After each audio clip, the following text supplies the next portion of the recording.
Baik, selamat bertemu kembali pada pelajaran ekonomi kelas 12. Pada pelajaran sebelumnya di kelas 12 di semester ganjil, kita sudah mempelajari tentang perusahaan jasa. Maka pada semester genap ini, kita akan memasuki pelajaran pada perusahaan dagang. Apa itu perusahaan dagang? Perusahaan dagang merupakan perusahaan yang kegiatannya membeli barang dagang dan dijualnya kembali tanpa mengubah bentuk atau sifat barang itu sendiri.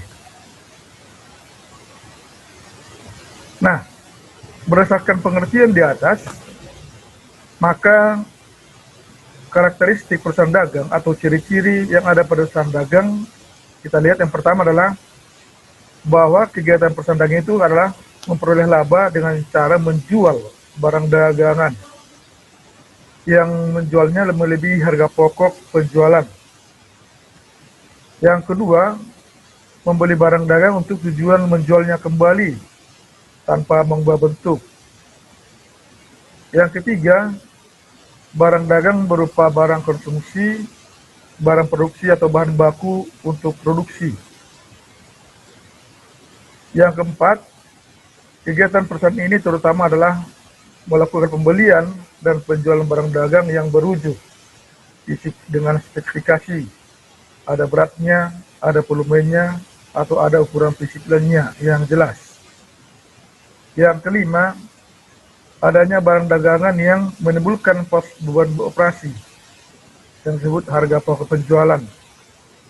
Dan biasanya beban ini merupakan porsi yang cukup besar dibandingkan dengan seluruh beban yang ada. Nah, kalau karakteristiknya perusahaan daging itu sebenarnya siklusnya itu sama saja, yang karena siklus perusahaan daging itu sebenarnya hampir sama saja, hanya di sini pada perusahaan daging itu ada kegiatan pemesanan barang dan ada kegiatan pembelian dan ada kegiatan penyimpanan. Barang-barang yang tidak harus terjual dia akan disimpan dalam bentuk persediaan barang dagangan yang akan dijual kembali pada masa yang akan datang. Apa yang merupakan perbedaan antara perusahaan dagang dengan perusahaan jasa? Yang pertama kita lihat dari wujud barangnya. Kalau pada perusahaan dagang ada wujud fisiknya, artinya bisa dilihat dengan kasat mata dan dapat disentuh. Sedangkan pada perusahaan jasa itu berwujud non-fisik, artinya tidak bisa dilihat secara kasat mata. Yang kedua, dari akun dalam laporan keuangan, pada perusahaan dagang itu ada akun persediaan barang dagangan yang biasanya akan dicantumkan pada pos neraca.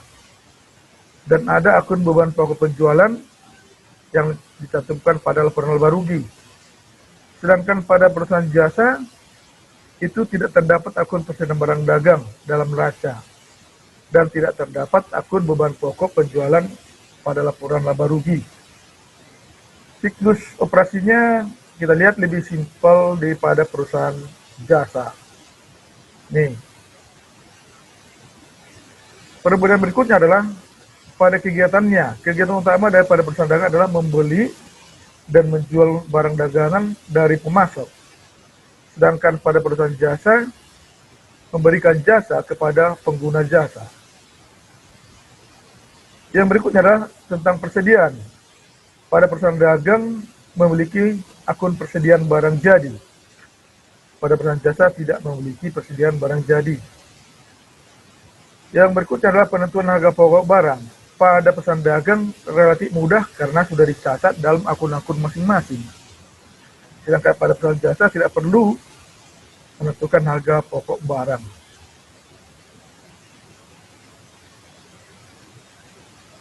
Yang berikutnya adalah rekening-rekening dalam perusahaan dagang atau akun-akun yang terdapat pada perusahaan dagang yang tidak terdapat pada perusahaan jasa pada perusahaan sebelumnya.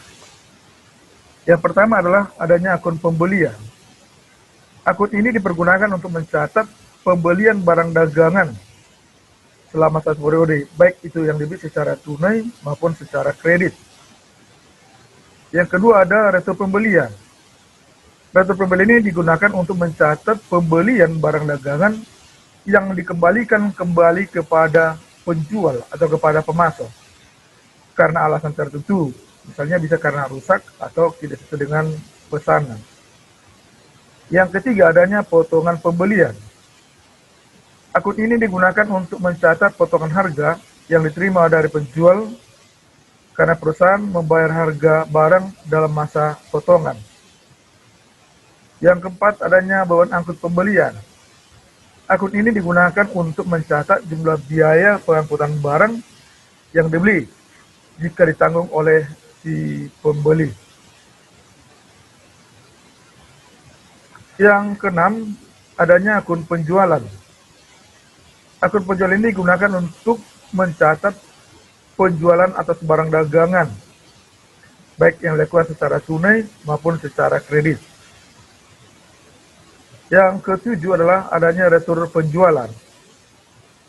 Retur penjualan ini digunakan untuk mencatat penjualan barang dagangan yang diterima kembali karena alasan tertentu seperti karena kerusakan atau tidak sesuai dengan pesanan.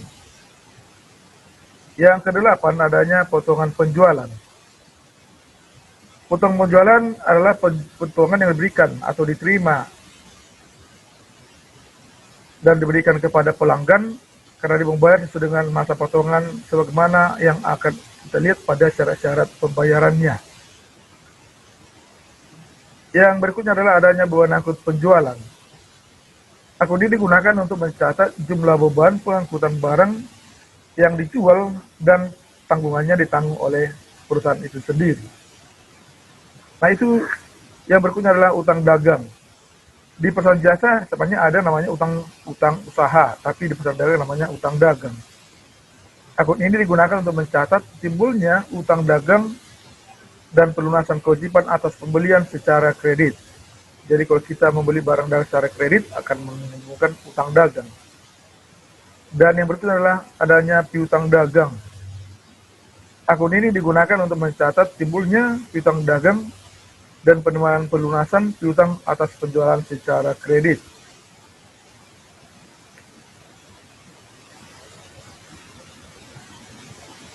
Nah, yang berikutnya kita akan melihat kepada syarat-syarat yang ada pada perusahaan dagang.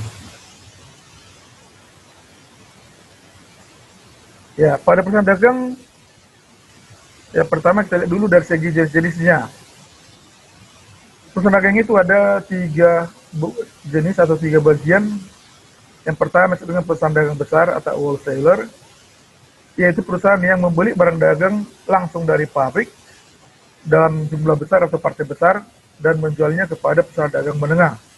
Jadi dia tidak melayani konsumen secara langsung. Yang kedua adalah perusahaan dagang menengah. Perusahaan ini adalah perusahaan yang membeli barang dagang dari perusahaan dagang besar dan menjualnya kembali kepada perusahaan dagang kecil, juga sama, tidak melayani konsumen secara langsung. Yang ketiga adalah perusahaan dagang kecil atau pengecer, yang sering juga disebut dengan retailer atau retail, yaitu perusahaan yang membeli barang dagang dari perusahaan dagang menengah dan menjualnya kembali langsung kepada konsumen. Jadi ada 3 jenis, yang pertama perusahaan dagang besar, menengah, dan perusahaan dagang kecil atau retailer atau retail, sering-sering disebut dengan retail. Nah, seperti yang sudah dijelaskan tadi, pada perusahaan dagang itu, perusahaan dagang besar itu biasanya ada syarat-syarat yang digunakan. Pertama ada syarat penyerahan. Nah, syarat penyerahan sini adalah syarat yang disepakati antara penjual dengan si pembeli, siapa yang menanggung biaya pengangkutan dan risikonya. Nah, di sini ada 3 syarat penyerahan. Yang pertama adalah pre-on-board shipping point, atau sering juga dengan perangko gudang penjual. Artinya di sini biaya pengangkutan, resiko kerusakan dan kehilangan menjadi tanggungan dari pembeli begitu barang sudah diserahkan di gudang penjual. Artinya di sini bahwa sejak barang dikeluarkan dari gudang penjual sudah terjadi transaksi, jadi merupakan tanggung jawab daripada si pembeli.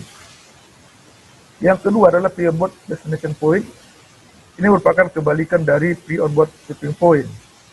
Di sini penjual menanggung biaya pengangkutan, risiko kerusakan dan kehilangan apabila terjadi, pada saat pengangkutan barang mulai dari gudang penjual sampai ke gudang pembeli.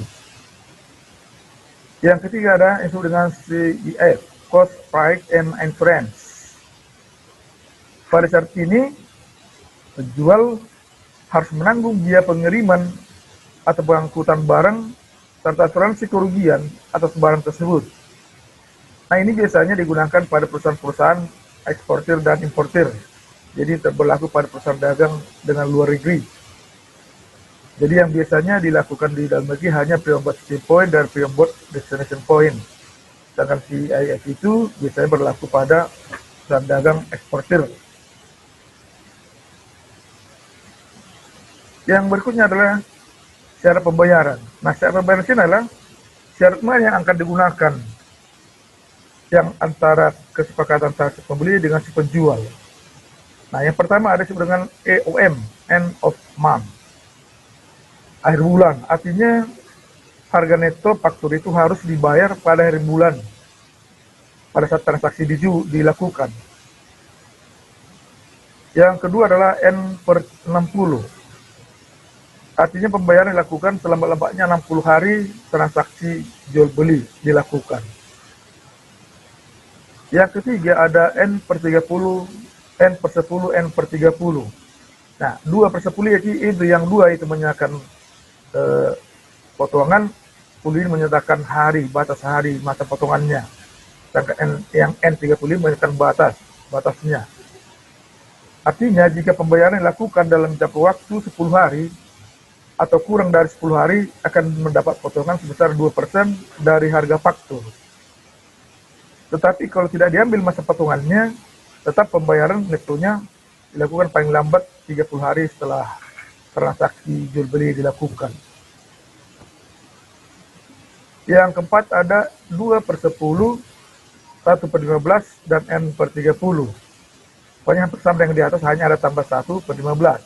Nah, kalau 2/10 tadi artinya adalah bahwa jika pembayaran dilakukan dalam waktu 10 hari atau kurang dari 10 hari, mendapat potongan 2%. Tetapi jika pembayaran dilakukan lewat batas 10 hari, sampai dengan 15 hari, masih ada potongannya hanya tinggal 1% dari harga fakturnya. Kalau tidak diambil masa potongannya, baik dia 10 hari maupun 15 hari, tetap pembayaran dilakukan paling lambat 30 hari setelah transaksi jual beli. Nah, demikian untuk pertemuan kali ini yang mengenai materi tentang karakteristik perusahaan dagang yang akan kita lanjutkan nantinya dengan bagaimana cara membuat jurnalnya ke dalam jurnal umum. Terima kasih. Sampai bertemu kembali pada pelajaran berikutnya.